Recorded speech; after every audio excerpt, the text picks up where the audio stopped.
کہ دنیا میں ایک انسان دو طرح سے گناہ کرتے ہیں. دنیا میں ایک انسان دو طرح سے گناہ کرتے ہیں. ایک ہوتا ہے ظاہری طور پر گناہ کرنا اور ایک ہوتا ہے باطنی طور پر گناہ کرنا. ایک ہوتا ہے لوگوں کے سامنے گناہ کرنا اور ایک ہوتا ہے لوگوں کی نظر سے آڑ ہو کر گناہ کرنا, یعنی لوگوں کی نظر سے چھپ کر گناہ کرنا. دونوں کی مثال یہ ہے کہ ماہ رمضان میں آپ کے نیما کلا کا ایک نوجوان چائے کی دکانوں میں بیٹھ کر چائے پی رہا ہے بلا عذر.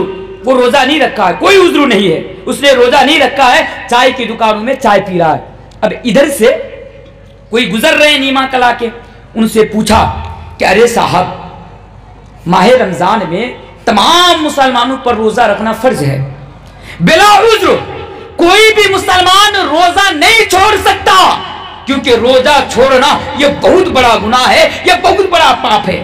جب اس نے کہا تو وہ جواب دیتا ہے کہ ارے, پھر ہاں وہ یہ بھی کہتا ہے کہ تم ماہ رمضان میں سب کے سامنے چائے پی رہے ہو, ایک تو روزہ نہیں رکھتے ہو, ایک تو سب کے سامنے چائے پیتے ہو, کیا تم کو شرم نہیں آتی؟ جاؤ چلو پر پانی میں ڈوب کے مر جاؤ. تو اس نوجوان کی طرف سے جواب آتا ہے ارے مولوی صاحب, جب اللہ سے نہیں ڈرنا تو لوگوں سے کیا ڈرنا. ہوتا ہے نا, ہم غلط کام کرتے ہیں, آپ ان کو ٹوکیے, ارے بے غیرت سب کے سامنے غلط کام کر رہا ہے, کیا تجھے شرم نہیں آتی؟ تو فوراً جواب آتا ہے, ریئیکشن آتا ہے, جب اللہ سے نہیں ڈرنا تو لوگوں سے کیا ڈرنا. غلط کام کروں گا سرے عام سرے بازار سب کے سامنے کروں گا, جب اللہ سے نہیں ڈرنا تو لوگوں سے کیا ڈرنا. ایک مثال یہ ہے ظاہری طور پر گناہ کرنا, اور ایک مثال چپکے سے گناہ کرنا, لوگوں کی نظر سے آڑ ہو کر گناہ کرنا. اس کی ایک مثال دے دوں.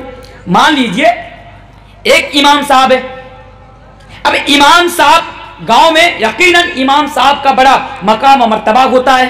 امام صاحب لوگ ان کو عزت دیتے ہیں, ان کی رسپیکٹ کرتے ہیں, ان کا بڑا مقام مرتبہ, ان کی بڑی ویلو ہے سماج کے اندر.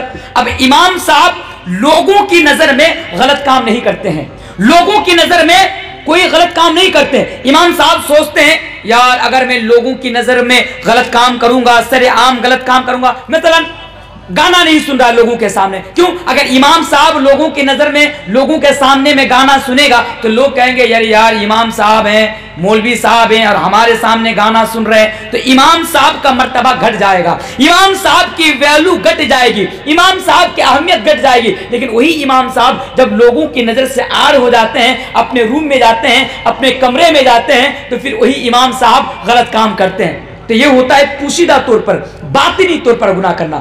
دونوں چیز سامنے آ گئی. اب آئیے ذرا حدیث سنتے جائیے, پھر میں بتاؤں گا کہ حدیث میں نے آپ کے سامنے کیوں پڑھی. ابن ماجہ کی صحیح حدیث ہے اور حدیث کے راوی حضرت ثوبان رضی اللہ تعالیٰ عنہ ہے. اے لوگوں, نوجوانوں, اس حدیث کو سنو. اللہ کے پیارے رسول جناب محمد رسول اللہ پڑھیے صلی اللہ علیہ وسلم بیان فرماتے ہیں, کل قیامت کے روز میری امتوں میں سے کچھ لوگ ایسے آئیں گے. اے لوگوں پھر سے سنو, نبی بیان فرماتے ہیں کہ کل قیامت کی روز میری امتوں میں سے کچھ لوگ ایسے آئیں گے جن کے پاس نیکیاں ہی نیکیاں ہوں گی, تہامہ پہاڑ کے برابر نیکیاں ہوں گی, لیکن کل قیامت کی روز ان کی تمام نیکیاں برباد کر دی جائیں گی, ان کی تمام نیکیاں ڈسٹرائڈ کر دی جائیں گی, ان کی تمام نیکیاں ضائع کر دی جائیں گی. یعنی وہ انسان جو تہامہ پہاڑ کے برابر بھی نیکیاں لے کر آئے گا, لیکن کل قیامت کی روز ان کی نیکیاں ان کو جنت تک نہیں لے جا پائیں گی, ان کو اللہ کے عذاب سے نہیں بچا پائیں گی.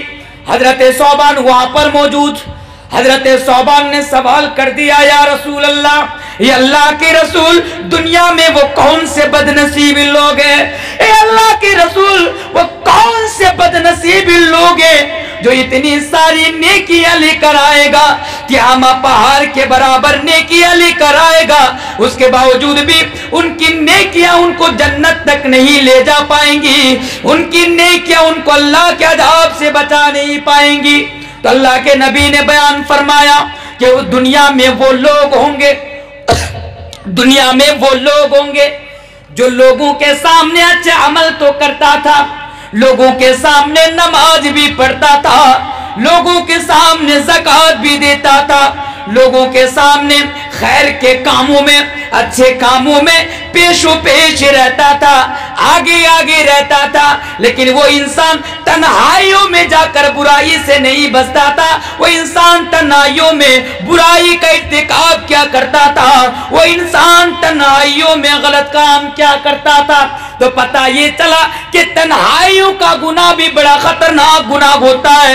اے نوجوانوں، تنہائی کا گناہ بھی بڑا خطرناک گناہ ہوتا ہے، اور یہ اتنا خطرناک ہوتا ہے کہ کل قیامت کے روز آپ کے تمام نیکیوں کو برباد کر دے گا، اور آپ کو جہنم میں جانے پر مجبور کر دے گا۔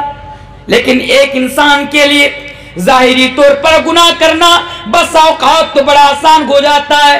ہمارے لیے، ایک مولوی صاحب کے لیے، ایک حاجی صاحب کے لیے، ہمارے لیے، سب کے لیے بظاہر میں گناہ سے بچنا تو بڑا آسان ہو جاتا ہے، لیکن برائی یعنی تنہائیوں کے گناہ سے بچنا ہمارے لیے بہت بڑا چیلنج ہو جاتا ہے۔ بظاہر میں گناہ سے بچنا آسان ہوتا ہے، لیکن تنہائیوں کے گناہ سے بچنا ہمارے لیے مشکل ہو جاتا ہے۔ لیکن ایک انسان تنہائیوں کے گناہ سے کب بچ سکتا؟ جب انسان کے اندر اللہ کا ڈر ہو۔ ارے یارو، یہی تو پیغام میں آپ کو دے کر جا رہا ہوں بار بار کہ اللہ کا ڈر آپ اپنے اندر پیدا کر لیجئے، اللہ کا خوف آپ اپنے اندر پیدا کر لیجئے، کہ جب تنہائیوں میں کچھ غلط کام کرنے کا ارادہ ہو، جب دل چاہ رہا ہو کہ میں کوئی غلط کام کروں، میں کچھ کروں، تبھی آپ کے اندر یہ احساس، یہ تصور، یہ خیالات آپ کے اندر پیدا ہو جانے چاہیے کہ نہیں صاحب، اگر میں یہاں پر یہ کام کروں گا اللہ دیکھ رہا ہے، اور کل قیامت کے دن اللہ کو جواب دینا پڑے گا۔ یہی تو اللہ کا ڈر ہے، اور اسی چیز کو پیدا کرنے کی میرے بھائیو ہمیں اور آپ کو ضرورت ہے۔ انسان کے اندر جب اللہ کا ڈر پیدا ہو جاتا ہے تو انسان غلط کاموں سے کس طرح بچ جاتا ہے، گناہوں سے کس طرح بچ جاتا ہے۔ آئیے ایک بڑا زبردست واقعہ میں آپ کے سامنے رکھتا ہوں۔ نوجوانوں، واقعہ کو سنو اور پیغام کو سمجھو، میسج کو سمجھو۔ یہ واقعہ میں آپ کے سامنے بیان کرنے کے لیے جا رہا ہوں، کہاں ملے گا؟ ایک کتاب ہے، اس کتاب کا نام ہے اسد الغابہ فی المعرفۃ الصحابہ۔ اس کتاب کے اندر آپ اس واقعہ کو دیکھ سکتے ہیں، اس واقعہ کو آپ دیکھ سکتے ہیں کہ حضرت ذرا دیکھیے کہ ایک نوجوان کس طرح گناہوں سے بچ جاتا ہے، یعنی اللہ کا ڈر ایک نوجوان کو کس طرح گناہوں سے بچا لیتا ہے، کس طرح غلط کاموں سے اور چوری سے بچا لیتا ہے۔ حضرت عبداللہ ابن عمر، اسد الغابہ فی المعرفۃ الصحابہ کا واقعہ ہے۔ حضرت عبداللہ ابن عمر راستے سے گزر رہے ہیں، سامنے میں ایک جنگل ہے، جنگل میں پہنچے، جنگل میں پہنچنے کے بعد کیا دیکھتے ہیں کہ ایک نوجوان بکریاں چرا رہا ہے، ان کے